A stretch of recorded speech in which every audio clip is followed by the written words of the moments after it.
Hi everyone, मैं हूं सुधीर और आप सभी का हमारे चैनल पर स्वागत है। जैसा कि इसके पहले के वीडियो में हमने खोटा भाषा के पाठ्यक्रम से हम परिचित हो चुके हैं और मैंने आपको बताया था कि हम खोटा भाषा को क्रमबद्ध तरीके से पढ़ने का प्रयास करेंगे। पहले हम लोग व्याकरण के खंड को पढ़ेंगे और उसके बाद हम लोग खोटा साहित्य को पढ़ना प्रारंभ करेंगे।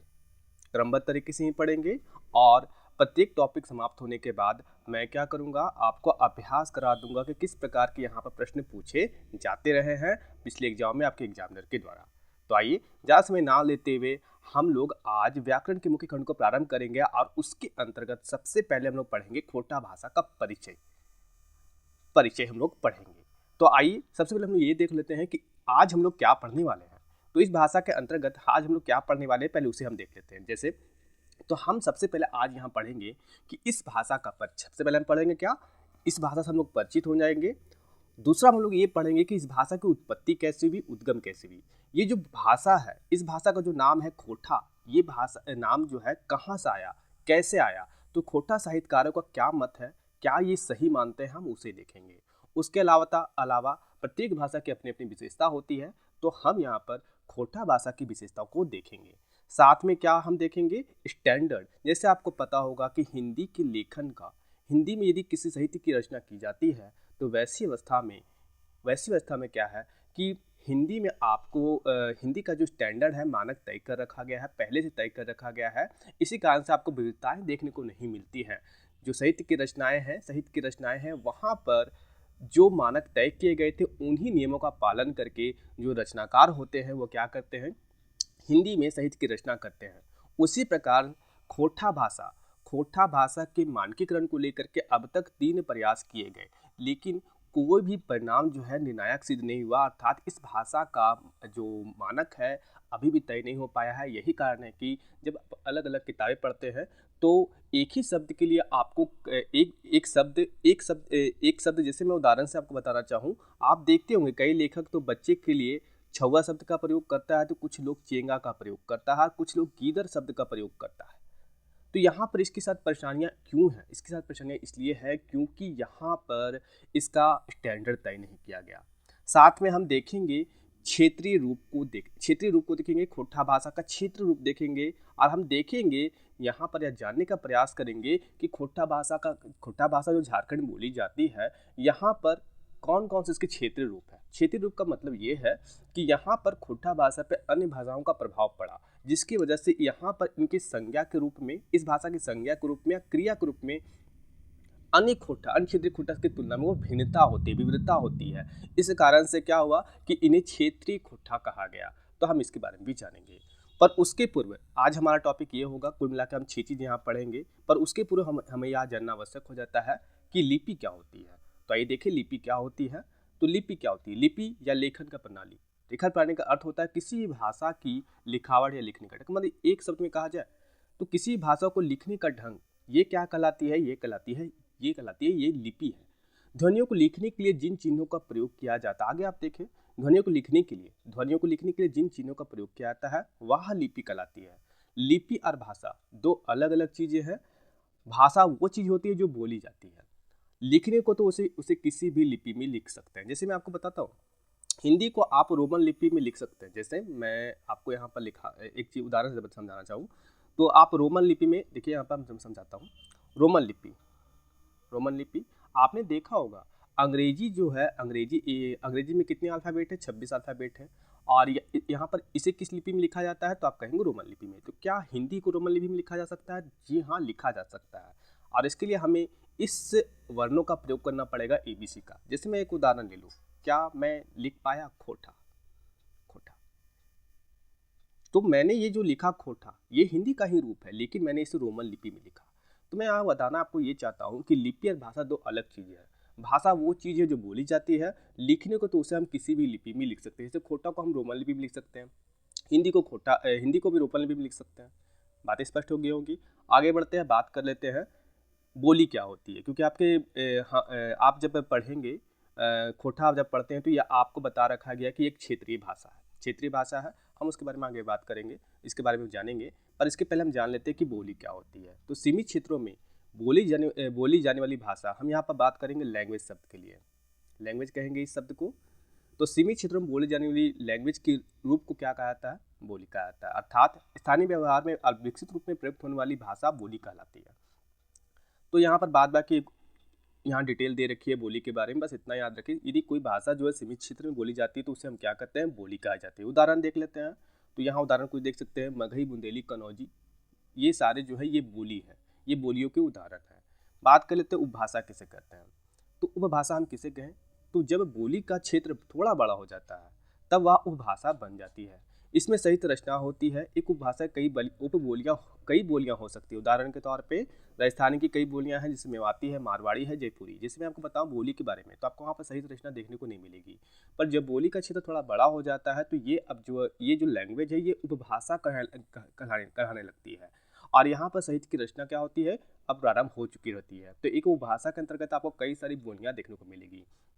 अब मान के चला जाए कि इसका दायरा भी बहुत बड़ा हो जाता है, उपभाषा का भी दायरा बहुत बड़ा हो जाता है और मानक तय हो जाता है, और जो साहित्य की रचनाएं हैं वो समृद्ध हो जाती हैं। तो उस अवस्था में उस लैंग्वेज को हम लोग कहते हैं कि वो क्या है? भाषा है। क्या है? भाषा है। तो अब देख लेते हैं भाषा क्या है।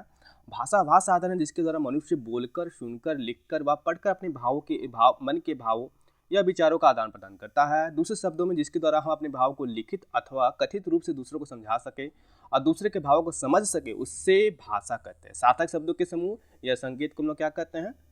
भाषा कहते हैं। तो आइए, हमने लिपि देख लिया। लिपि क्या हो गया? तो लिपि हो गया किसी भाषा को लेखन का तरीका, किसी भाषा का लेखन का ढंग। बोली क्या हो गया? यदि कोई लैंग्वेज बहुत सीमित क्षेत्र में बोली जा रही है तो उसे हम बोली कर सकते हैं। साहित्य की रचनाएं आपको देखने को नहीं मिलेगी। उपभाषा क्या हो गया? तो बोली का दायरा यदि बढ़ चुका है, बड़े क्षेत्र में बोली जाए, वह लैंग्वेज जो बड़े क्षेत्र में बोली जाने लगी है तो उसे कहा जाएगा वो उपभाषा है। अब उपभाषा में क्या होगा? साहित्य की रचनाएं प्रारंभ हो जाएगी। और एक उपभाषा के अंतर्गत कई सारी बोलियां हो सकती है। भाषा क्या हो गया? अब उपभाषा का क्या हो गया? का दायरा और भी बड़ा हो गया। साहित्य की रचनाएं होने लगी, बहुत सारी साहित्य की रचनाएं हो गई, शब्द की संपदा जो है वह बहुत विकसित हो चुकी है, साहित्य बहुत समृद्ध हो गया है। तो वैसी अवस्था में जो वो उपभाषा है वो एक भाषा बन जाती है। बातें स्पष्ट हो गई होगी। आगे बढ़ते हैं। अब हम अपने मुख्य खंड पे आते हैं। हम बात कर रहे थे खोटा भाषा का परिचय। तो आइए देखें खोटा भाषा है क्या। तो आपको पता होगा कि ये एक क्षेत्रीय भाषा है। क्षेत्रीय भाषा है, यह एक क्षेत्रीय भाषा है। और आपने देखा होगा कि इस वर्ष जितनी भी सरकारी नौकरियां आई है या आने वाली है, वहां पर इस भाषा को क्षेत्रीय भाषा, वैसे तो क्षेत्रीय भाषा में कई सारे अन्य भाषाएं भी है, नागपुरी भी है, कन्माली भी है, संथाली भी है, हो भी है, और खोटा भी उसमें से एक क्षेत्रीय भाषा है। तो आपका एग्जामिनर क्या किया है कि यहाँ पर जो क्षेत्रीय भाषा है ना उसको अनिवार्य कर दिया। पहले आपके पास विकल्प था कि आप हिंदी को क्या कर सकते थे? मेरिट पेपर कोर्स में शामिल कर सकते थे, पर यहाँ पर आपका एग्जामिनर क्या किया है? जिससे क्या किया है, आपने आने वाले सभी एग्जामों में क्षेत्रीय भाषा को अनिवार्य कर दिया है। क्षेत्रीय भाषाएं कई सारे हैं। अब निर्भर करता है कि आप राज्य के किस हिस्से में रहते हैं। तो खोटा भी उसमें से एक भाषा है, एक क्षेत्रीय भाषा है। पर यदि सभी क्षेत्रीय भाषाओं में यदि मैं बात करूं तो वहां पर सबसे मुख्य भाषा हम कह सकते हैं खोटा। तो हम इसी क्रम में सबसे पहले इस भाषा से परिचित होते हैं। तो आइए देखें इस भाषा के बारे में कुछ चीज़ें हम जान लेते हैं, और उसके बाद हम पहले परिचय देख लेंगे और उसके बाद हम इसकी उत्पत्ति को देखेंगे कि कौन कौन से मत दिए गए। आइए देखें, खोटा भाषा उत्तरी छोटानागपुर, संथाल परगना, पलामू मंडल के कुल मिलाकर, देखिए यहाँ पर क्या है कि खोटा जो भाषा है ये उत्तरी छोटानागपुर, देखिए मैं आपको यहाँ मैप से समझाता हूँ। जैसे ये आप देख रहे हैं, यहाँ पर ये आप देख रहे हैं, ये पलामू प्रमंडल है, ये उत्तरी छोटानागपुर का प्रमंडल है, और ये संथाल परगना। तो इस क्षेत्र में आपको बोला जाता है कौन सी भाषा? खोटा भाषा बोली जाती है। तो यहाँ पर आपको झारखंड में कितने जिले हैं? तो आप कहेंगे 24 जिले हैं। तो जिसमें से 16 जिलों में आप पाएंगे क्या कि खोटा भाषा पता कम्युनिकेशन के लिए, बातचीत के लिए प्रयोग में लाई जाती है आम लोगों के द्वारा, है ना, आम लोगों के द्वारा। यहाँ पर आदिवासी भी शामिल हो जाएंगे, गैर आदिवासी भी शामिल हो जाएंगे। तो आप देख सकते हैं 24 में 16 जिला, जिसमें आप बात कर सकते हैं लगभग 1.5 करोड़ लोग जो है ना ये खोटा भाषा बोल रहे हैं, खोटा भाषा बोलते हैं। आपके साथ परेशानी क्या हुई? आपके साथ परेशानी ये हुई कि अब इस भाषा को अनिवार्य किया गया और अब आपको इसे पढ़ना ही है। आप इससे पहले आपने कभी भी, आपका माध्यम यदि मैं बात करूँ प्राथमिक स्कूलों में हिंदी रहा है, आप खोटा से कभी परिचित हुए ही नहीं।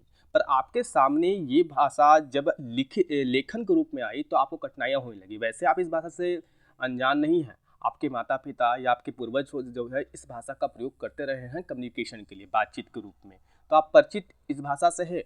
लेकिन किस रूप में है? सुनने के माध्यम से, ना कि पढ़ने के माध्यम से। आपके सामने आज स्थिति क्या आ चुकी है कि आपको यहाँ पर लेखन आपको करना है। लेखन के मतलब कि एक विषय के रूप में जब इसे शामिल कर लिया गया तो आपको यहाँ पर कठिनाइयाँ होने लगी है। तो भाषा ही, इससे हम लोग पहले से ही परिचित हैं। आइए हम देख लेते हैं कुछ और बातें भी इस भाषा के परिचय को समझते हुए। तो हमने ये बात तो समझ में, आपको एक बात तो आ गया होगा कि जो पलामू प्रमंडल है, जो उत्तरी छोटानागपुर का प्रमंडल है या संथाल परगना का क्षेत्र है, इन क्षेत्रों में खोटा भाषा जो है आम लोगों के द्वारा कम्युनिकेशन के लिए बातचीत के रूप में प्रयोग में लाई जाती है। उसमें से आप देखेंगे संथाल परगना के क्षेत्र में जो खोटा बोली जाती है, यहाँ पर आपको मिलेगा मैथिली भाषा का प्रभाव। ये जो क्षेत्र देख रहे हैं, इस क्षेत्र में क्या हुआ है कि खोटा भाषा जो इस क्षेत्र में जो खोटा भाषा बोली जाती है ना, यहाँ पर इस भाषा पे मैथिली भाषा का आपको प्रभाव देखने को मिलेगा। साथ में इस क्षेत्र में बांग्ला भाषा का प्रभाव आपको देखने को मिलेगा। यदि मैं बात करूं यहाँ पर उत्तरी छोटानागपुर के बारे में, तो यहाँ जो उत्तर में है ना, ये जो उत्तर में जिले हैं, यहाँ पर जो खोटा बोली जाती है, ये खोटा का सबसे शुद्ध रूप है। ये खोटा का सबसे शुद्ध रूप है। पर दक्षिण में आप रामगढ़ चले जाइए, बोकारो चले जाइए, तो इस क्षेत्रों पे क्या हुआ है, अन्य भाषाओं का प्रभाव पड़ा है, जिससे ये भाषा जो है ना, इनका रूप बदल गया। इनके संज्ञा को रूप, इसकी क्रिया को रूप, या इन भाषाओं ने क्या किया है, बदलाव लाया है। जैसे रामगढ़ के क्षेत्र में आप जब जाएंगे तो आपने क्षेत्रीय भाषा में आपने सुना होगा गोलवारी खोटा के बारे में। तो इस खोटा पर क्या हुआ है कि करमाली भाषा का प्रभाव है, जिससे क्या हुआ, इसकी क्रिया के रूप में, सर्वनाम के रूप में, संज्ञा के रूप में परिवर्तन हमें देखने को मिलता है, प्रभाव देखने को मिलता है, बदलाव देखने को मिलता है अन्य खोटा की तुलना में। बोकारो में क्या हुआ, बांग्ला भाषा का प्रभाव है। यहाँ पर कौन सा खोटा डेवलप हुआ, सिखरिया खोटा। यहाँ पर जो खोटा डेवलप हुआ, इसे कहा गया ये सिखरिया खोटा है। साथ में पलामू के क्षेत्र में आप देखिए, इस क्षेत्र में आप जब जाएंगे तो यहाँ जो ऊपर का जो क्षेत्र है ना, उत्तर का जो क्षेत्र है, यहाँ पर मगही भाषा का प्रभाव है। इस पर मगही भाषा का यहाँ पर प्रभाव देखने को आपको मिलेगा। यहाँ पर आपको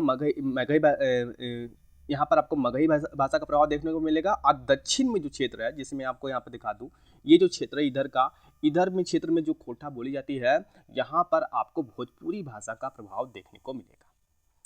बातें स्पष्ट हो गई होंगी। आगे हम देखते हैं, कुछ बातें और भी जान लेते हैं खोटा भाषा के बारे में। जैसे ये बातें सब स्पष्ट हो गई ना, सारी बातें स्पष्ट हो गई होगी। बात करते हैं तो आप देख सकते हैं हम क्या परिणाम निकाल सकते हैं कि झारखंड के में कितने कुल जिले हैं, 24 जिले। इसमें 16 जिलों में लगभग 1.5 करोड़ जो लोग हैं इस भाषा को बातचीत के रूप में, कम्युनिकेशन के रूप में प्रयोग में ला रहे हैं। क्षेत्रफल के बारे में यदि बात किया जाए तो लगभग 31 तीनों प्रमंडल जो है, इसके क्षेत्रफल को आप क्षेत्रफल के शामिल करेंगे तो लगभग 31,000, कुछ डाटा 31,000 कहते हैं, कुछ डाटा 40,000 कहते हैं, तो हम यहाँ पर 31,000 ही मानेंगे। तो 31,000 वर्ग किलोमीटर क्षेत्रफल पे जो लोग रहते हैं, जो आम जीवन बसता है, वहाँ पर ये जो लोग हैं, ये कम्युनिकेशन के लिए खोटा भाषा का प्रयोग करते हैं, कम्युनिकेशन बातचीत के रूप में प्रयोग करते हैं। झारखंड सरकार ने भी क्या किया है, इसे संरक्षण प्रदान करने के लिए क्या किया, इस भाषा को बढ़ावा देने के लिए क्या किया है कि खोटा भाषा को द्वितीय राजभाषा का दर्जा दे रखा है। यहाँ पर देख सकते हैं आप, द्वितीय राजभाषा का दर्जा दे रखा है।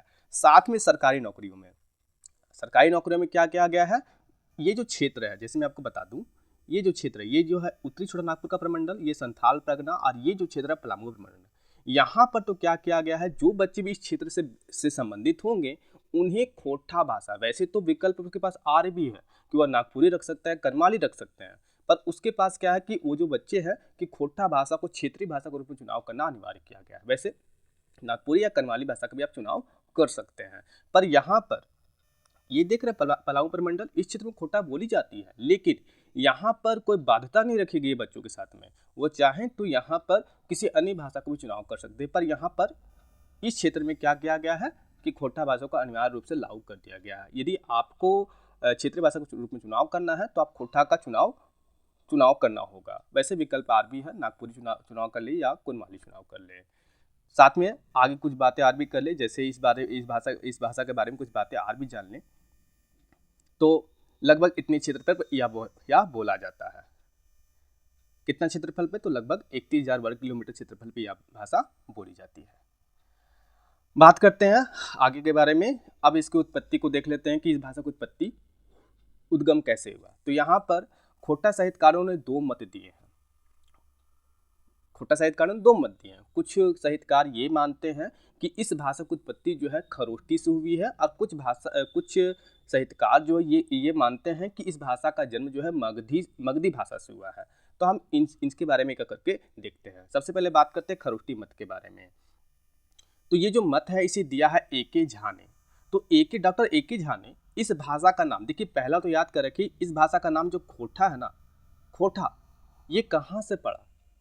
तो ये खरोष्टी से पड़ा। ये बात तो साथ में कहते हैं डॉक्टर ए.के. झा, पर साथ में साथ इस भाषा की उत्पत्ति को भी क्या करते हैं, भारत की सबसे पुरानी लिपि खरोष्टी से मानी है। देखिए मैं पढ़ देता हूँ। Doctor A K. झा ने इस भाषा का नाम खोटा, पहला तो याद क्या रखे, ये जो नाम है खोटा कहाँ से मिला? इसको खरोष्टी से मिला।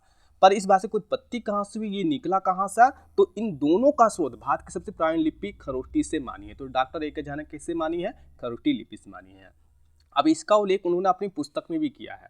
इस पुस्तक का नाम है खोटा काठे गैदिक खंडी में। यहाँ पर इसका उल्लेख किया है, विस्तार पूर्वक चर्चा की है कि खोटा, इस भाषा का जो नाम है खोटा, ये खरोष्टी से किस प्रकार पड़ी होगी, या फिर इसका उत्पत्ति के बारे में यहाँ पर उन्होंने इस किताब में विस्तार पूर्वक चर्चा की है। अब डॉक्टर ए.के. झा के द्वारा जो मत दिया गया कि इस भाषा की उत्पत्ति जो है खोटा भाषा खरोष्टी लिपि से हुई है, तो यहाँ पर खोटा कई साहित्यकार इसका समर्थन करते हैं। आप यहाँ पर इन नामों को देख सकते हैं। उदाहरण के तौर पे श्रीनिवास पानूरी है, चतुर्भुज साहू है, कृष्णचंद्र आला है, बंसीलाल बंसी है। तो ये सारे जो साहित्यकार हैं, आप इसके नाम यहाँ पर देख सकते हैं। इन्होंने इनके मत को समर्थन दिया है। अब कुछ लेखक, मैंने बताया कि खोटा भाषा की उत्पत्ति को लेकर दो मत है, एक तो खरोष्टी है, दूसरा मगधी। तो कुछ खोटा साहित्यकार मानते हैं कि खोटा भाषा की उत्पत्ति कहाँ से हुई, ये हुई प्राकृत भाषा से। तो हम इसके बारे में जान लेते हैं कि यहाँ पर ये जो खोटा साहित्यकार है ऐसा क्यों कहते हैं कि खोटा भाषा की जो उत्पत्ति है ये प्राकृत भाषा से हुई, या हम कहें कि खोटा भाषा की उत्पत्ति का निर्माण जो है ये प्राकृत भाषा से हुई। तो यहाँ पर ये जो साहित्यकार है खोटा के, ये कुछ प्रमाण देते हैं, हम उसे देख लेते हैं। तो भारत के भाषा वैज्ञानिक सब ऐसा मानते हैं, जो भाषा वैज्ञानिक सब है ऐसा मानते हैं कि बिहार, बंगाल और उड़ीसा में जिस भाषा की उत्पत्ति हुई, जिस भी भाषा की उत्पत्ति हुई, उड़िया की हुई, भोजपुरी की हुई, या मैं बात करूँ बंगाली की हुई, ये सारी की सारी भाषाएं जो है मागधी, जिसे हम उस समय ना प्राकृत भाषा के नाम से भी जानते थे, तो इस भाषा से हुई। तो इस प्रमाण के आधार पे यह कहा जाता रहा है, जो खोटा साहित्यकार है यह मत देते हैं, इसी बात का प्रमाण देते हैं कि हो सकता है कि इसी कारण से हो सकता है कि खोटा भाषा की जो उत्पत्ति होगी वो मागधी से हुई होगी। तो प्रमाण के रूप में वो लोग क्या देते हैं, क्योंकि यहाँ पर बहुत सारे शोध हुए, विश्लेषण हुए, और जो भाषा वैज्ञानिक सब थे उन्होंने कहा कि बिहार में, बंगाल में, उड़ीसा में जो भी भाषा बनी वह प्राकृत भाषा से बनी, मागधी भाषा से बनी। और इसी को आधार बनाकर जो खोटा साहित्यकार वो क्या कहते हैं कि हो सकता है कि खोटा भाषा की जो उत्पत्ति हुई होगी वो प्राकृत भाषा से हुई होगी। तो इस मत का समर्थन खोटा कई साहित्यकार करते हैं। उदाहरण के तौर पे गजाधर महतो प्रभाकर, डॉक्टर राम कुमार, डॉक्टर विनोद कुमार और विश्वनाथ कसोंधी राज। तो इस भाषा की उत्पत्ति को लेकर दो मत है, खरोष्ठी और मागधी, या हम कहें प्राकृत। तो यहाँ पर आप देख सकते हैं कि खोटा साहित्यकारों ने अपने अपने मत दिए हैं। कुछ लोग मानते हैं कि इसकी उत्पत्ति खरोष्टी लिपि से हुई होगी। अब देखिए यहाँ पर उत्पत्ति के बारे में तो मैंने बात कर लिया, दो मत थे, मैंने दोनों के बारे में बताया। पर कई लोग आलोचना भी करते हैं, कई लोग जो है आलोचना भी करते हैं। जैसे खरोष्टी के बारे में आपको बताऊँ तो यहाँ पर कई साहित्यकारों ने आलोचना की है कि इस भाषा की उत्पत्ति कभी भी खरोष्टी से नहीं हो सकती। कारण क्या है कि खरोष्टी कोई भाषा नहीं है, वह एक लिपि है। तो आलोचक भी रहे हैं और कई समर्थक भी रहे हैं। तो हम इस फसेड़म क्या बोलते हैं, इस मुसीबत में नहीं फंसते हैं। हमारे एग्जाम के जो जरूरी है बस उसको ही जानते हैं। तो आगे बढ़ते, क्योंकि आपके एग्जाम में तो यदि प्रश्न बनाया गया तो वह साधारण प्रश्न बनाएगा कि बताइए कि निम्न में से खरोष्टी मत किसने दिया था। ए.के. झा ने, बस याद रखें ए.के. झा ने दिया था। मागधी मत के समर्थककर्ता कौन कौन है, तो बस इतना याद रखें, 4 व्यक्ति है यहाँ पर, गजाधर महतो प्रभाकर, डॉक्टर राम कुमार, डॉक्टर विनोद कुमार और विश्वनाथ नाथ दसौंधी राज। बस इतना याद रखिए, यदि एग्जाम में आपका प्रश्न बनाएगा तो सिंपल ही बनाएगा। आगे बढ़ते हैं, अगले प्रश्न को देखते हैं। अगला टॉपिक हम लोग देखते हैं नामकरण। अब इस भाषा का नाम खोटा कहाँ से पड़ा? इस भाषा का नाम खोटा पड़ा कैसे, कहाँ से पड़ा? तो एक झा क्या कहते हैं कि ये जो खोटा शब्द है ना, ये खरोष्टी से बना है। बाद में कि जितने भी खोटक साहित्यकार है वो क्या कहते हैं कि ये जो खोटा शब्द है ना, ये नेचुरल है, मतलब नेचर से जुड़ा हुआ है। तो बस इतना ही याद रखेंगे कि डॉक्टर ए.के. झा ने इस भाषा का नाम खोटा को खरोटी से जोड़ा है, और बाद बाकी खोटा साहित्यकार ने इस भाषा का नाम खोटा को, जो खोटा है ना, इसको नेचर से जोड़ा है, प्रकृति से जोड़ा है। तो बस इतना ही याद रखें। अगले टॉपिक को देख लेते हैं, बात करते हैं विशेषता। प्रत्येक भाषा की अपनी विशेषता होती है। हिंदी भाषा की अपनी विशेषता है। हिंदी का शब्दकोश बहुत ही ज़्यादा समृद्ध है, उसका वर्ण डेवलप है, उसका शब्दकोश डेवलप है, साहित्य डेवलप है। तो प्रत्येक भाषा की अपनी अपनी विशेषता होती है। तो हम यहाँ पर खोटा भाषा की विशेषता को देखेंगे। तो आइए देखें इस भाषा की सबसे बड़ी विशेषता क्या है। यदि मैं बात करूँ इस भाषा की सबसे बड़ी विशेषता के बारे में, तो इसका लेखन, इस भाषा का जो लेखन है ना, यह देवनागरी लिपि में किया जाता है। क्योंकि इस भाषा का अपनी कोई लिपि नहीं है, इसकी लिपि वही है जो हिंदी भाषा की। यदि आपके एग्जामिनर के द्वारा यह प्रश्न पूछ लिया जाए, 4 ऑप्शन दे दिया जाए कि खोटा भाषा की सबसे बड़ी विशेषता क्या है, तो आप क्या कहेंगे कि इसकी लिपि का देवनागरी होना, अर्थात इसका लेखन जो है ये देवनागरी लिपि में किया जाता है। दूसरी सबसे बड़ी विशेषता क्या है कि आप देखते होंगे कि हिंदी भाषा में केवल 2 लिंग है, संज्ञा के लिए केवल 2 ही लिंग है, पुल्लिंग या तो स्त्रीलिंग। और संस्कृत में 3 लिंग है, पुल्लिंग है, स्त्रीलिंग है और उभयलिंग है। लेकिन यहाँ पर इस भाषा में 4 लिंगों को शामिल किया। संज्ञा के 4 लिंग होते हैं। कौन कौन है? पुल्लिंग है, स्त्रीलिंग है, उभयलिंग है और भिन्नलिंग है। तो ये इसकी दूसरी सबसे बड़ी विशेषता है। तीसरी विशेषता क्या है कि संज्ञा क्रिया के शब्दों के मध्य में स्वरागम पाया जाता है। इसका मतलब क्या हुआ, इसको मैं समझा देता हूँ आपको कि यहाँ पर जैसे आप हिंदी में लिखते हैं दाल, तो आप देखेंगे ये संज्ञा के शब्द है। तो यहाँ पर आपको ई का ला, इसके मध्य में आपको ई आर उ, इन वर्णों का प्रयोग होता हुआ आपको दिखेगा। जैसे हिंदी में दाल को आप देख सकते हैं किस प्रकार लिखा हुआ है, तो खोटा में यहाँ पर क्या होगा, ई वर्ण को जोड़ दिया जाएगा। इसे ही कहा जाता है स्वरागम। दाल को क्या लिखा, दाइल, भालू को भाउल, रात को राइत, मधु को मौद, आर आग को आइक। उसी प्रकार क्रिया के रूप में भी आप देखें क्या है, हे का, लेकिन स्वरागम पाया जा रहा है, देख रहे हैं ई का स्वरागम पाया जा रहा है। यहाँ पर ई और ऊ का दोनों का पाया जा रहा था, पर यहाँ पर क्रिया में क्या हो रहा है, केवल ई का स्वरागम पाया जाता है। जैसे हिंदी में हम लोग क्या लिखते हैं, पढ़ता है, तो यहाँ क्या लिखता है, पढ़े है, ई देख रहे हैं, यहाँ पर ई को आप देख पा रहे होंगे। मध्य में कि धातु रूप के साथ में क्या हुआ, मध्य में ई का प्रयोग किया गया है। जैसे यहाँ पर आप देखिए हिंदी का खा रहा है, तो यहाँ पर खाई रहल है, ई का प्रयोग देख रहे हैं आप, ई का प्रयोग किया जाता है। बातें स्पष्ट हो गई होगी। अगली विशेषता को देखते हैं कि इस भाषा की अगली विशेषता क्या है। अगली विशेषता को देखिए, अगली विशेषता क्या है हिंदी के। अब देखिए आप हिंदी में क्या एक शब्द है ना, क्या के लिए खोटा में 3 शब्द है, का, की, अकिना। अब देखिए मैं आपको स्पष्ट कर दूं, जब इस भाषा को स्टैंडर्ड तय करने के लिए प्रयास किए गए, तब वहां पर यह परिणाम निकाला गया कि यहाँ पर क्या के लिए ना, क्या के लिए इसका प्रयोग किया जाएगा, इसका प्रयोग, इस की का प्रयोग किया जाएगा। अभी हम लोग स्टैंडर्ड नहीं पढ़ रहे हैं, स्टैंडर्ड जब पढ़ेंगे तो हम इसके बारे में बताऊंगा। तो हिंदी के लिए क्या के लिए खोटा में 3 शब्द है, का है, की है और किना है। का, की और किना है। हिंदी के ना और नहीं के लिए ये जो 2 शब्द हैं, इसके लिए खोटा में 3 शब्द है, ना है, नी है, न्या है। वैसे यहाँ पर जब आप खोटा का लेखन कर रहे हो तो आपको रिकमेंड किया जाता है कि आप इस शब्द का प्रयोग करें, नाय का, ना कि ना का, नी का। वैसे खोटा साहित्यकार जब लेखन करते हैं तो स्टैंडर्ड को अभी तक मान नहीं रहे हैं। 3 प्रयास किए गए, लेकिन अब तक जो प्रयास किए गए ये निर्णायक सिद्ध नहीं हुआ, और आज तक भी क्या हुआ है कि खोटा भाषा का मानक तय नहीं हुआ। इसी कारण से क्या होता है कि साहित्यकारों के जब अलग अलग संहिता पढ़ते हैं तो आपको विविधताएं देखने को मिलती हैं। कुछ और बातें कर लेते हैं, जैसे कुछ और विशेषता देख लें। जैसे बच्चा शब्द के लिए खोटा में कई शब्द हैं, छौवा है, गीदड़ है, चेंगा है, छवैया है और बुतरू, ये सभी बच्चे का पर्यायवाची शब्द है। तो ये इसकी छठा विशेषता है। 7वां विशेषता के बारे में मैं बताऊं तो 24, आप जानते हैं कि झारखंड में 24 जिले हैं, जिसमें 16 जिलों में खोटा भाषा बोली जाती है। हाँ, लगभग 1.5 करोड़ लोग जो है ये खोटा भाषा बोलते हैं, खोटा भाषा बोल रहे हैं ना। साथ में आप देखेंगे कि यहाँ पर जो आदिवासी रहते हैं, जो सदान रहते हैं, इसकी माइकोरवा भाषा है, मातृभाषा है। ये क्या है? मातृभाषा है। जैसे मैं आपको परिचय बता रहा था, तो मैंने आपको कुछ बातें और भी स्पष्ट वहाँ परिचय में कर दूं कि परिचय में आप देखें क्या, झारखंड में जो आदिवासी रहते हैं ना, जो सदान रहते हैं, संथालों को छोड़ दिया जाए तो वैसे संथाल भी खोटा भाषा को संपर्क भाषा के रूप में प्रयोग करते हैं, लेकिन सदान और संथाल को छोड़ के अन्य आदिवासी, इनकी तो मातृभाषा है और ये क्या करते हैं, बातचीत के रूप में, कम्युनिकेशन के लिए मातृभाषा है। साथ में ये क्या करते हैं, इस भाषा को संपर्क भाषा के रूप में प्रयोग करते हैं और साथ में क्या करते हैं, बातचीत के रूप में, कम्युनिकेशन के रूप में इसका प्रयोग करते हैं। तो यहाँ पर आप देख सकते हैं कि यहाँ सदानों की, आदिवासी सदान की यह मातृभाषा है। खोटा ये लोक साहित्य एकदम समृद्ध है। बात कर रहा है लोक साहित्य के बारे में। और जो शिष्ट साहित्य है ये प्रगतिशील है, मतलब कि जो साहित्यकार जो लेखन करते हैं ना, इसे शिष्ट साहित्य कहा जाता है, तो ये प्रगतिशील है। पर इसका जो लोक साहित्य है, जब हम लोग लोक साहित्य पढ़ेंगे, लोकगीत लोक गाथा, तो देखेंगे आप कि खोटा जो है ना, यहाँ पर खोटा का जो लोक साहित्य है बहुत ही ज़्यादा समृद्ध है।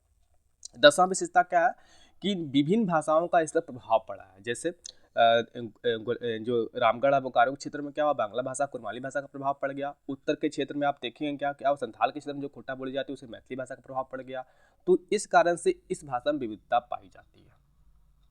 तो ये था चौथा टॉपिक का हमारा विशेषता। 5वां टॉपिक देख लेते हैं, स्टैंडर्ड। हम देखते हैं कि इस भाषा के स्टैंडर्ड को तय करने के लिए अब तक क्या प्रयास किए गए हैं। तो मैं आपको बता दूं, कुल मिलाकर 3 प्रयास किए गए हैं। एक प्रयास 1986 में किया गया, दूसरा प्रयास 2010 में किया गया और एक प्रयास था 2013 में किया गया। तो हम एक करके इसके बारे में बात करते हैं।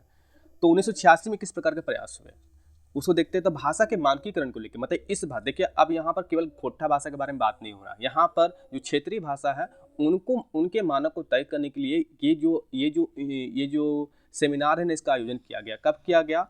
1986 में किया गया था इसका आयोजन। केवल खोटा के लिए नहीं थी, पर खोटा के लिए अब यहाँ पर परिणाम तो निकल के आएंगे ना। सेमिनार, कई सारे खोटक साहित्यकार यहाँ पर एकत्रित हुए और उन्होंने लेखन के संदर्भ में और उच्चारण के संदर्भ में कई सारे मानक को प्रस्तुत किया। तो हम वहाँ पर उन सारे मानकों को, उन सारे नियमों को एक बार देख लेते हैं कि यहाँ पर परिणाम क्या निकल के आए इस सेमिनार से। तो हम देख लेते हैं कि यहाँ पर क्या है। जैसे जिसमें यह कहा गया कि खोटा भाषा के लेखन में वर्ण संबंधी नियम। देखिए, मैं आपको स्पष्ट कर दूं कि जब 1986 में जब इस भाषा को मानक को तय करने के लिए सेमिनार आयोजित किया गया ना, तो केवल वर्णों के स्टैंडर्ड को तय करने के लिए ही क्या किया गया, वर्णों के स्टैंडर्ड को ही तय करने के लिए परिणाम लाए जा सके। शब्दों को लेकर के आप देखेंगे प्रयास जो है 2010 में जब सेमिनार होगा, तब वहाँ पर क्या होगा, शब्दों के स्टैंडर्ड को तय करने के लिए प्रयास किए जाएंगे। यहाँ केवल वन के स्टैंडर्ड को तय करने के लिए प्रयास किए गए थे। तो हम इसको देख लेते हैं कि यहाँ पर क्या बातें निकल के सामने आती हैं। तो आइए देखें। पहला तो ये कहा गया कि जैसे हिंदी के, आप जानते हैं कि हिंदी में कुल मिला के कितने वर्ण हैं, 56 वर्ण हैं, जिसमें से 37 वर्णों का हम लोग प्रयोग करते हैं खोटा भाषा में। तो ऐसे कई सारी चीज़ें थी जहाँ पर यह बात कहा गया कि हिंदी के कुछ ऐसे वर्ण हैं जिनका खोटा प्रयोग नहीं किया जाएगा। जैसे यहाँ पर आप देख पा रहे होंगे, अंगा है, उधन्ना है, तलाबसा है, उधनसा है। ये देख पा रहे होंगे, इन चारों वर्णों का इस रूप का प्रयोग करने से मनाही कर दी गई। वैसे आगे जब हम व्याकरण के मुख्य खंड पे आएंगे तो मैं आपको बताऊंगा इन सारी चीज़ों के बारे में। दूसरी क्या है कि वर्ण संबंधी दूसरा नियम क्या था कि जब आप लेखन कर रहे खोटा भाषा में, तो इस नियमों का पालन करना आवश्यक है। दूसरा बात क्या निकल के आया, तो दूसरा बात ये था कि संयुक्त अक्षर का प्रयोग नहीं किया जाएगा। खोटा का लेखन कर रहे हैं तो इसका प्रयोग नहीं किया जाएगा। छात्रा, ज्ञासरा, इसका स्रा का प्रयोग नहीं किया जाएगा। लेकिन यदि इन वर्णों का उपयोग करना पड़े तो उसका लेखन जो है ना, लेखन उसके इस रूप, जैसे छा को त्रा में, त्रा को टर में और ज्ञा को ज्ञा के रूप में प्रयोग किया जाए। तीसरा नियम क्या आया इस सेमिनार में? तीसरा नियम क्या दिया गया, तो ये दिया गया कि हिंदी शब्द जो या से शुरू होते हैं उसे जा और वा को बा के रूप में लिखा जाए। चौथा क्या लिखा गया कि स्वर्ण वर्ण री को री, ए को आई और औ को औ लिखा जाए।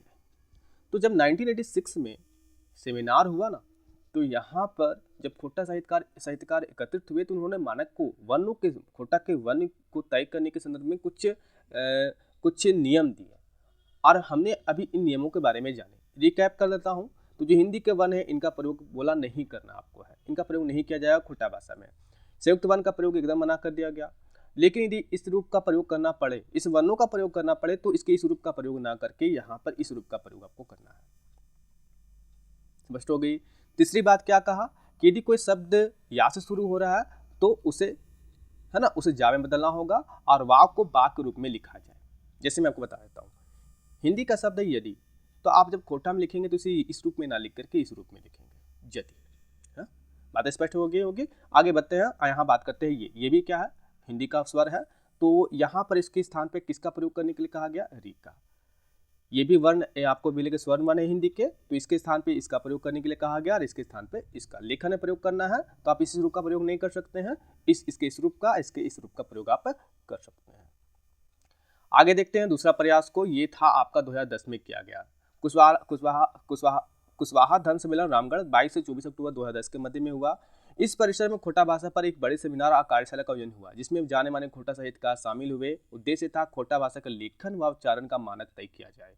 इस सेमिनार में भी वर्ण संबंधी मानक रूप को फिर से रखा गया, लेकिन यहाँ पर शब्द संबंधी विषय पर अधिक चर्चा होगी। देख पा रहे होंगे, यह सेमिनार भी खोटा भाषा के मानों को लेकर निर्णायक परिणाम नहीं ला सकी।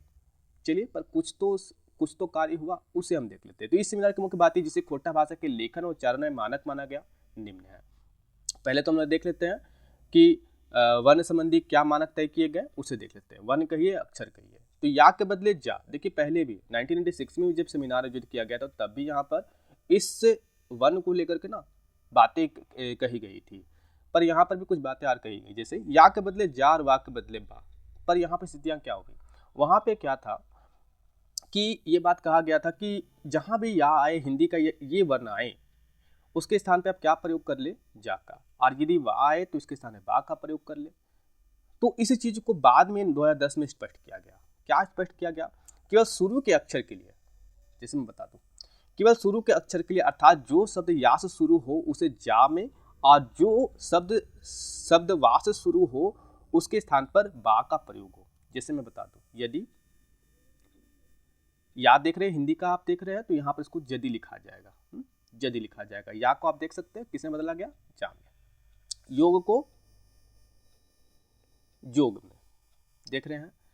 पर बाद में ये भी बात स्पष्ट किया गया, लेकिन मध्य में और अंत में यदि किसी शब्द के या, मैं दिखा देता हूं, सियार, और ये हो गया पिया। आप देख पा रहे होंगे शब्द के अंत में, आप देख पा रहे होंगे कि या आ रहा है और इसके शब्द के मध्य में या आ रहा है। तो यहां पर ये बात स्पष्ट कर दी गई कि यदि या आए मध्य में या अंत में, तो वैसी स्थिति में आपको इसी रूप का प्रयोग करना है, या का ही प्रयोग करना है, ना कि आप इसे जा में बदलते। वाक के बारे में यही बात कही गई, इसके बारे में वही बात कही गई। यदि शुरू में आए तो आप इसे किसमें बदल दीजिए, बा में। जैसे मैं आपको समझा देता हूं, व्याकरण। तो क्या आप खोटा भाषा में व्याकरण इस प्रकार लिखते हैं, तो बोलेंगे नहीं, ऐसे नहीं लिखते हैं, ऐसे लिखते हैं हम लोग। हमको पहले ही बात बता दिया गया, जब स्टैंडर्ड तय किया गया तो बोल दिया गया कि वा को बा लिखा जाए। तो क्या किया गया, व्याकरण। हम लोग कुछ इस प्रकार से लिखते हैं ना, व्याकरण लिखते हैं, खोटा भाषा में कुछ इस प्रकार से व्याकरण लिखते हैं। बात तो स्पष्ट हो गई होगी। लेकिन यहाँ पर ये बात भी स्पष्ट कर दी गई, यदि किसी शब्द के मध्य में वा आए तो आप इसे बा में मत बदलिए, जो रूप है वा का उसी रूप में उसे लिखे। मध्य में हो, अंत में हो, तो आप इसे इसी रूप में लिखे। तो या और बा के बारे में ये बातें कही गई। अब यहाँ पर शब्द देखिए, 2010 में जो सम्मेलन हुआ, इसका मुख्य लक्ष्य था शब्द संबंधी मानक को तय किया जाना। अक्षर के बारे में कुछ बातें ही की गई, ज़्यादा बातें यहाँ पर नहीं की गई। बस यहाँ पर इसके अलावा एक बात और कहा गया, संयुक्त वर्ण का प्रयोग ना किया जाए। वैसे तो ये बातें पहले ही कर ली गई थी। तो आइए देखते हैं शब्द संबंधी मानक क्या तय किए गए, इसमें क्या परिणाम हमारे निकल के आते हैं 2010 के सेमिनार में, उसे हम देखते हैं। क्या मानक तय हुआ, कौन से नियम दिए गए।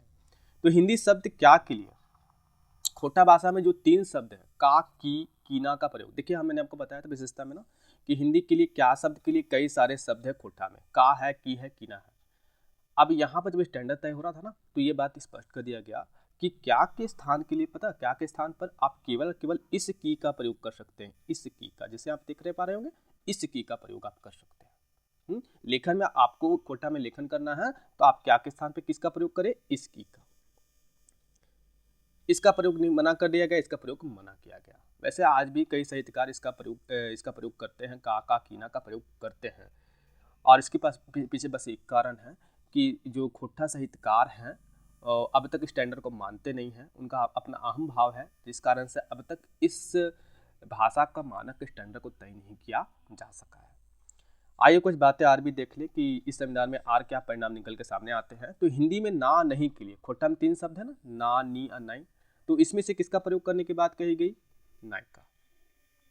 नाय शब्द लिखने में सबसे अधिक वर्तनी दोष पाया जाता है, जैसे नाय, नाय, नई, नाई। तो इसमें से नाय मानक रूप माना गया, तो आप इसका लेखन करें तो इस रूप का करें। आगे देख लें, वर्तमान समय काल में धातु में, अब देखिए आपको यहाँ पर आप देख रहे होंगे पढ़, ये एक धातु रूप है ना क्रिया का। तो यहाँ पर बोला क्या ना कि इसका प्रयोग कर लो, इसका प्रयोग करो, पढ़ो, पढ़ो, बस ये बात। चौथा मानक ये था आपका। 5वां देख ले, 5वां क्या कहा गया है? खोटा शब्द छोड़कर दूसरे भाषा के शब्द। यदि देखिए आपको खोटा भाषा में दूसरी भाषा के शब्द को लिखना है तो वैसी स्थिति में ना आपको इन्वर्टेड कॉमा का प्रयोग करने के लिए कहा गया, जैसे आप यहाँ पर देख पा रहे होंगे पाठशाला। कुछ और बातें भी, जैसे छठा मानक क्या तय किया गया, बोला गया कि बहुवचन शब्द बनाने के लिए व्यक्तिवाचक शब्दों में आप गुला का और गुलीन का प्रयोग कर सकते हैं, जैसे मास्टर गुला।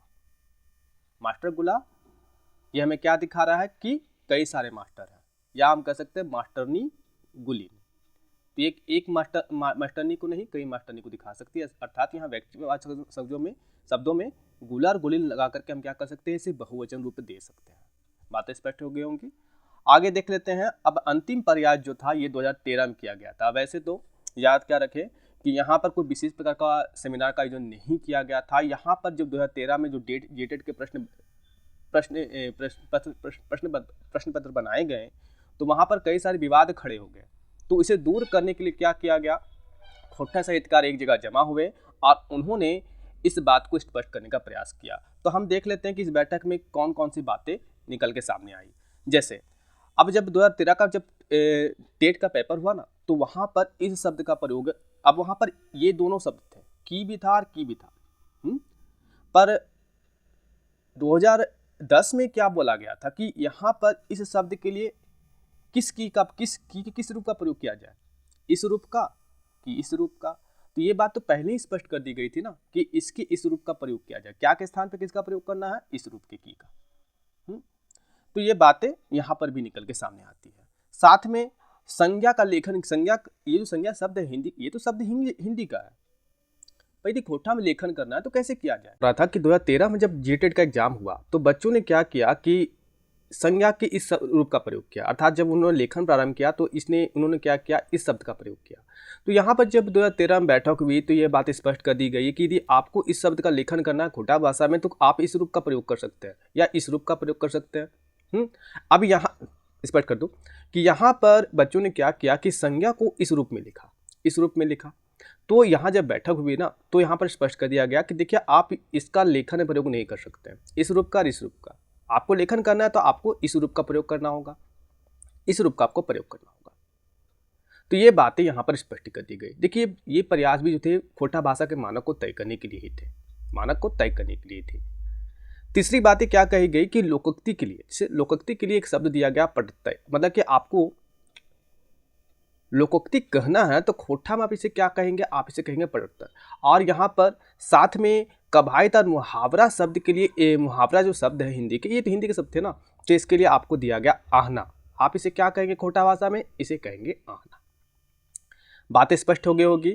तो अगले वीडियो में हम देखेंगे इसके क्षेत्रीय रूप को, अगले वीडियो में हम इसके क्षेत्रीय रूप को देखेंगे और हम यहाँ पर जानने का प्रयास करेंगे कि कितने क्षेत्रीय रूप, क्योंकि खोटा कई सारे साहित्यकार हैं जो कुछ साहित्यकार ये मानते हैं कि खोटा का केवल दो क्षेत्रीय रूप है, और कुछ साहित्यकार ऐसे भी हैं जो ये मानते हैं कि 5 क्षेत्रीय रूप है खोटा भाषा की, और कुछ बोलते हैं कि 6 क्षेत्रीय रूप है। तो हम यहाँ पर ये जानेंगे कि क्षेत्रीय रूप होता क्या है, तो हम इसे समझने का प्रयास करेंगे अगले वीडियो में। तो मिलते हैं अगले वीडियो में, तब तक के लिए आप सभी का बहुत बहुत धन्यवाद।